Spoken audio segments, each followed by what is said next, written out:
you said like I didn't coach her, but that's exactly what coaching is. I mean, we have to guide them in a fashion that they can essentially attune to the information themselves during competition because we can't be there. It's not a video game. We are not controlling them. But then I'm going to play devil's advocate. Then why do we still see it? Why do we still then see and hear athletes lack that confidence, or those athletes that say, "Oh, I could do it in practice, but I can't do it in a game," and there is no confidence, and especially a lot I hear like because I niche so much more with females, the number one thing that always comes up is confidence. I have no confidence. I have nothing. Why? Because your voice was always taken away from you. And why was your voice always taken away from you? Is because all those, and like I said, it's um you still see it now, but it's growing a bit better. But the females are still being coached by males. Now, I'm not one to say like females have to coach females, males have to coach males. I just want the person who's going to be the best fit for the athlete, whether you are male or female. It's can that coach resonate with you? Can they relate? Can they communicate in a way that you understand? That's going to be the best fit, whether you're male or female.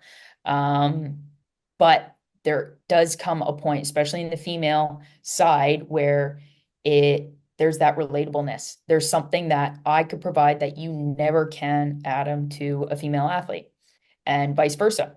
Mhm. And when it comes kind of down to that, that confidence, it stemmed from all those male coaches that just underestimated, took the voice away from the female, and just always told them to do X, Y, and Z. And it goes back to like the more traditional ways of coaching that have damaged these athletes and the way in which they kind of depend or play the game.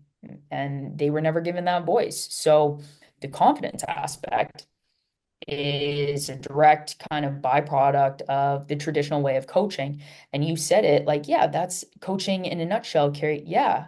But why do we still, even to this day, in more contemporary and evidence-based approaches to coaching, we still have these coaches that are within this quote unquote path dependency, right? Mhm. Well, it's how our entire world is set up. And I mean, that's just an entire deeper conversations from road signs to Hmm. mental systems. It's all set up in this traditional approach of information processing. And that's just how we view the world. And that's, again, we talked previously about like the richness of a hike in that environment and Yeah. how that was walking and how it actually enriches your movement variability and makes you more adaptable. And then you come back down and you're walking on flat ground. You're like, what is this? This is so Yeah. strange. But we Yeah. numb that stuff out, just Mhm. like we numb out the autonomy and the confidence in our players by taking away that rich variability and that information that comes from misses, that comes from problem solving and the messiness that occurs. Mhm. And I also think that it stems from us as practitioners, coaches, trainers, designers, to also be willing to continue to explore ourselves and to have that ability of, hey, let me try something because we're problem solvers too.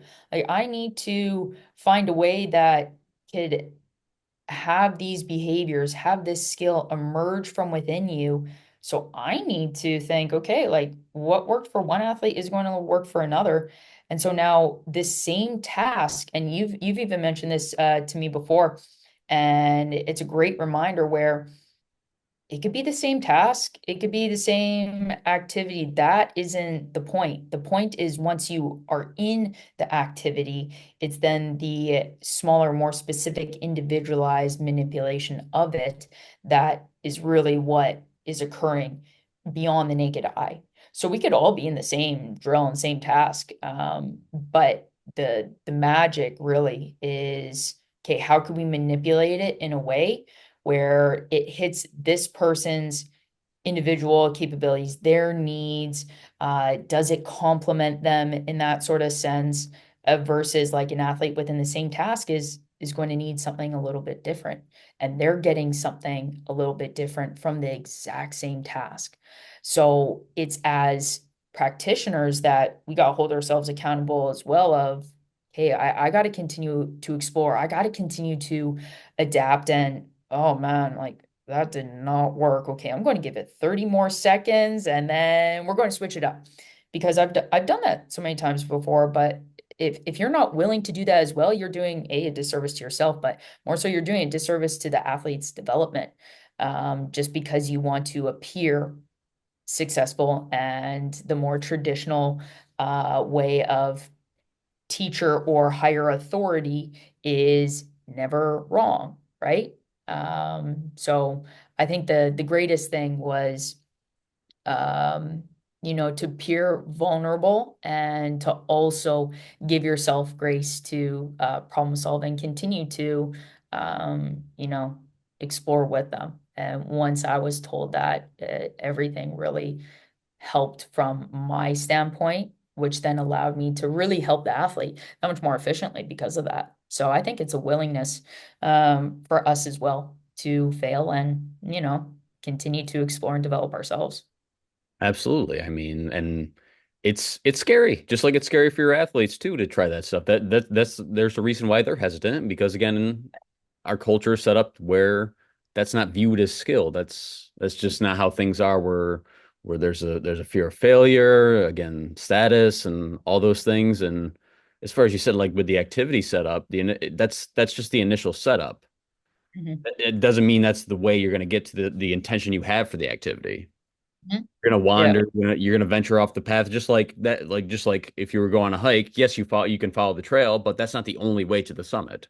Yeah. That may be the best path at this point in time, but that as things evolve, if there's a tree blocking the way, what do? You go off the path and then you rejoin the path because you're always geared towards finding your solution, finding the intention you set out for the initial activity. And that plan can change based off what God. it's. Yeah, and that's happened so many times to me now before where I've just thrown the audible. Like I remember at the beginning where I had like the set practice and like I designed it and on paper it's like this is going to work. It checks all the boxes. It gives them everything. We couldn't even move off the first point. And earlier in my kind of coaching and switching philosophies and all that, and it's only really going to be like my fourth full like year, like going really deep into this. So like not too long ago, I'm still kind of, I guess, a rookie in that sort of sense, but um, I didn't want to derail or audible from it. Like I would move through. I'm like, okay, no, we gotta hit the next one. Why? Because it was just so perfectly applied from like everything, and then it was completely missing the point and doing nothing for the athlete in front of me because like we couldn't move on until they could do that.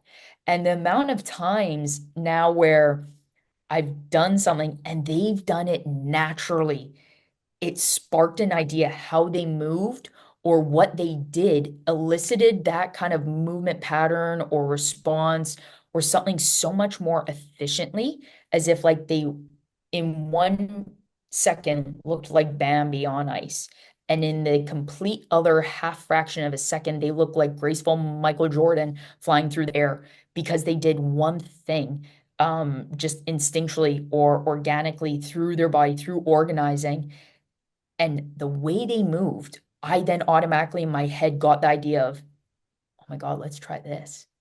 And they would give me the next kind of like how to set up the design or the environment that still could like bring out the skill, but we just went about a different way. And they gave me that answer. So that's why I also like, when the athletes in front of me, like I work alongside of them as much as you're learning from me, that they always say like to me, to you, to any trainer or coach, they say thank you.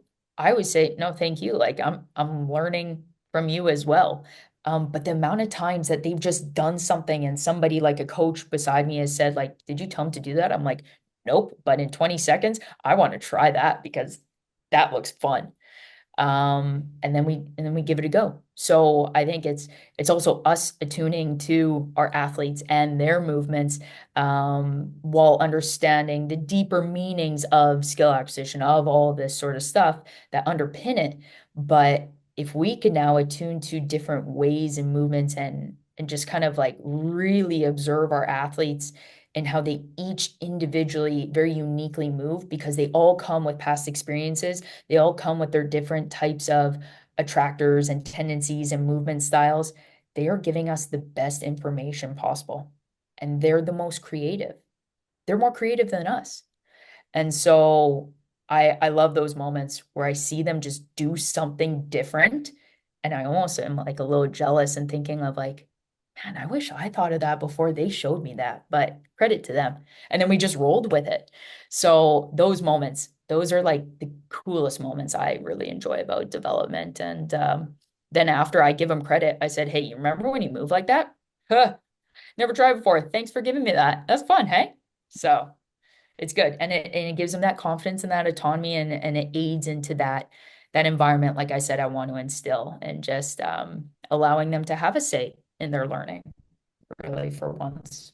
And because it goes back to culture, society, everything, like they're always stripped of the voice, right? Like in my past time as a teacher, phys ed, high school phys ed teacher, I always gave them a say versus other teachers are saying like, no, this, and this, we don't give you. I said like, no, hey, what do you want today? Like, what's going to be practical for you? Okay. How can we take this concept and this like outcome I need to hit as a teacher in this unit, but in a way that's going to engage you and that you're going to like actually doing it because it's going to look different. All you need to do is just hit this outcome. Same thing. Well, yeah, I think that goes. Now I want to ask, like, how long you said you discovered essentially the CLA like 4 years ago, you said now? Yeah, so when I finished playing overseas professionally, my last year was, and it was determined beforehand, but it was the COVID year. So it was 2021, and my player development coach used the CLA, was like learning under Drew and Alex, like it was starting to really explore that deeper at the time. And that was in 2017, 2018. And prior to that, I was just, yeah, more so in the traditional higher sense. And so I experienced the shift. I've experienced both worlds. Did I get, yes, results in both? But there was one that was more efficient, and there was one that allowed me to become actually skillful. And why I'm very passionate about it and explaining it to the females, especially when it comes to movements, because how I move now, oh, like we could pull out film, we could even go into the archives of the first training sessions of doing CLA with my player development coach. I'm not saying like I was not rhythmical or coordinated, like I was an athlete, but I was not as adaptable. I couldn't move the way I could. And so when I tell the females, I'm like, no, I couldn't move like this, um, is why I'm so much more passionate and kind of allowing them to have that sense of relatableness and really allow them to dive deep into the CLA a bit more willingly, because I've experienced it. So yeah, I've only really dove deep since 2021. Yeah. All right, so when you say like give me compare and contrast then of like the movement, what was going on in your movement prior Oh to God. now. It was rigid. It was rigid. It was like I wasn't like robotic, but it was so predictable. And it had to be like I had no adaptability. There was no variability whatsoever. It was a lot of blocked, like I could shoot my arm off, like I made 10,000 threes. Like I would love to redo that because it was like one thing coach always said, like to become like a shooter within university. So I was like more natural point guard, but like you still have to have like your three. And so like I had a great shot, but I wanted my shot to be better, obviously. And she said all the great ones make 10,000 threes in an off season. I'm like, bet like so, but like I still have the footage and everything, and I even actually did a breakdown of it just last year. But I pretty much like would go every morning and because I set up like I did the math because I wanted to finish it by like a certain time where I'd have to go in and make 500 every morning. And there were 3 weeks. I still have the book and everything, like writing down numbers and all that. But there were 3 times within that span. It took me from November to April to do. Um, I had to take 2 weeks off because I shot my arm off like so bad because my like okay, I had to make so maybe one day wasn't like I wasn't getting the ball in as much, so I had to have more volume. But I completely shot my arm off. And the one thing that was never changed throughout the whole thing. The gun would shoot it out at me, not one variable movement. Like it was just standing, rhythm, standing, rhythm. I didn't change a footwork once. I didn't move once. I didn't have it go high, go low. I was so, there was just no variability. And so like my movements were very predictable and they couldn't adapt as quickly, even though as much of an athlete I was, like if I did have to adapt, it would be like I didn't have a functional solution out of it. I had a solution. I regained control, but I couldn't operate and function efficiently and effectively once I got kind of destabilized in a movement where the defense threw something different at me. I couldn't adapt as quickly. That I could now. So like if the ball goes away from me, I could grab the ball from a different face. I could manipulate my hand a bit differently. I could take my body in a different position. I could stomp on either foot. I could get comfortable with being in an awkward position, taking my body in a different shape. Whereas before it was, hey, I just have to get into like this hinge position, get nice and low, do a circle dribble, or through the legs just in this specific body shape. So I didn't have a lot of variability with my movements or kind of the dexterity, the just a bit more combinations and coordination patterns for as athletic as I was and growing up, I had all of them, but no one just ever kind of put me in the environment where I could fully unlock and harness all the self-organization I actually had in myself until my player development coach put me in those environments and those problem-solving solutions. So until then, it was almost as if like I had like all this star power and all this gold just sitting in my body that was just being saved. It wasn't being used in a way. So it's as if like it's like when people just like oversave and they just save and they have their money sitting in the bank. And it's like, oh, like what are you going to use with it? And you're like, no, I'm just going to keep it in there. Like, okay, cool, but then what's the point of it? What's the point of having all that gold and all that money if you're not going to put it towards something that's going to get you a good return or give you something of value? So, like from my athletic background, like I said, like I could I could get caught in different positions and everything, like never experienced a catastrophic injury, season-ending injury, like in my whole entire career, which I firmly believe is a stem from me being just put and, always being athletic in all these different sports, because then my body was just so much more robust and adaptable in a situation. I didn't, my body could move or could be in that situation versus like somebody who couldn't and could only do that one sport. Maybe they tear their ACL on that twist and I don't. Why? Because like in soccer, I was always like twisting here or in there. So like that's the other beauty of playing sports is that you minimize injury, not gain more injury. That's another topic. But besides the point, I had all these movement coordinations and capabilities within me. I just was never put in this situation, like I said, to unlock them until I was with my player development coach who was like, no, like you could only go in this thing and started to constrain me and really bring that out in me. So yeah, like my movements and coordination and everything, it was so much more rigid. There was no variability and I didn't know how to use kind of the power, I guess, within me.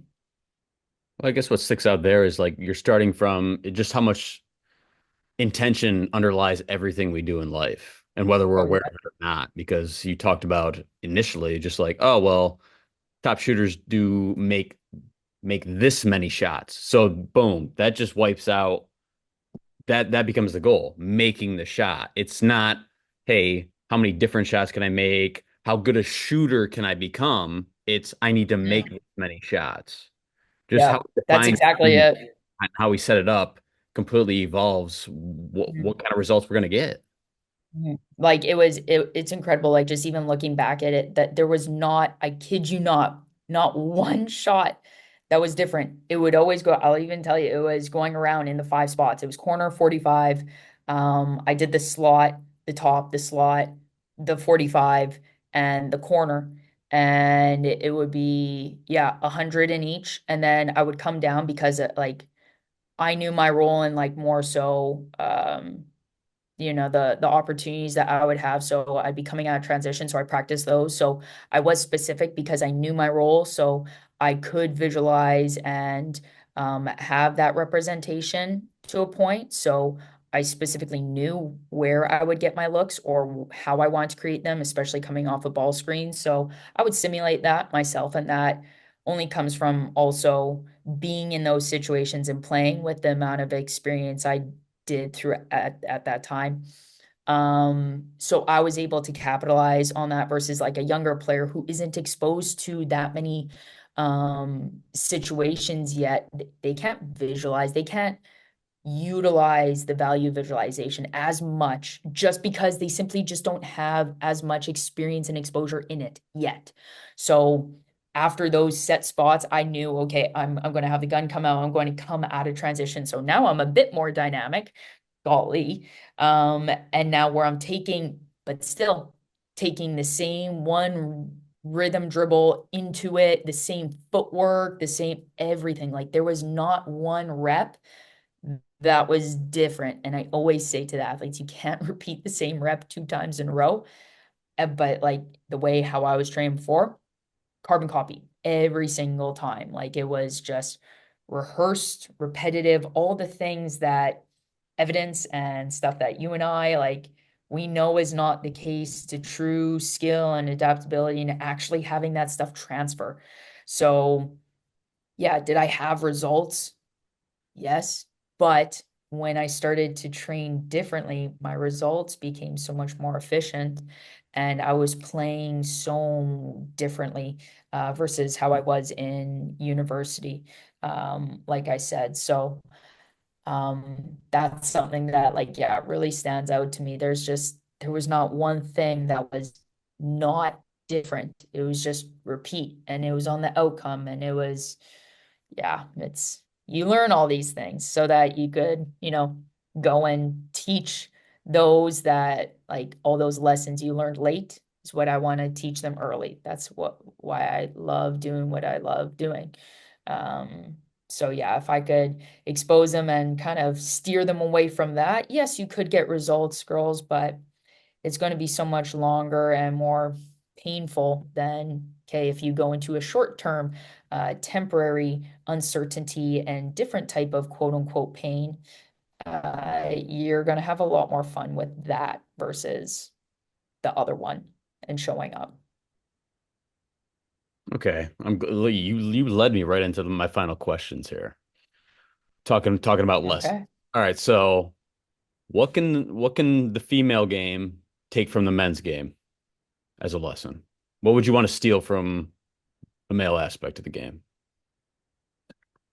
Mm, that unapologetic competition aspect to having that confidence. So just like being relentless because that is kind of it makes it enjoyable and when you and it kind of leads into a quote unquote like flow state then you just get into hey I've done the time I've practiced this certain way I've been in these situations within training like now it's about having fun and like doing it and putting it to the test. So one thing that like I really envy about uh the male game and I love seeing it in the female game is like when they could just go after one another. Like you let your competition know I got you. Like I own you. Or if it's, oh, you got me that position or possession.